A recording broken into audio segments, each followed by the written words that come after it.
If you could kind of think of what was one of the most memorable property situations that you might have had to deal with over the years.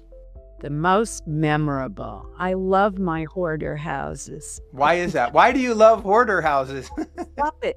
It fascinates me how brains can do that. How Right, they right. collect stuff. Right. Well, I and you have a psychiatric social work I know background. that. Why do people have that But propensity? usually, the psychology, it's usually related to trauma. There's some kind of trauma that went on in their lives. But, a lot of people have trauma and they're not hoarders. But I'm fascinated by I had one lady was paying for a storage space, several storage spaces for years. And I went in them and they were just big, and the whole house was like this too. Big garbage bags filled with paper, and not even papers that had any relation to, just paper. Okay. Rolled. It was paper. Now, did she have a rhyme or reason to those, do you think? No. No, not even. Okay. Okay. No. I had another house. I loved it.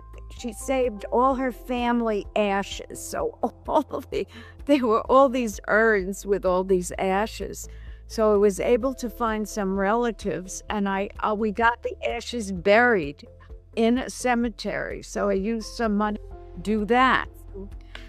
The people are dead, but... No, but I know from experience, because of also cleaning out a lot of houses over the years, you will find urns in people's basements that, maybe were aunts and distant uncles that didn't have other relatives and they just got put down there. And then the trick for the fiduciary is, now you were lucky to have family members there, but what do you do otherwise with, things like ashes?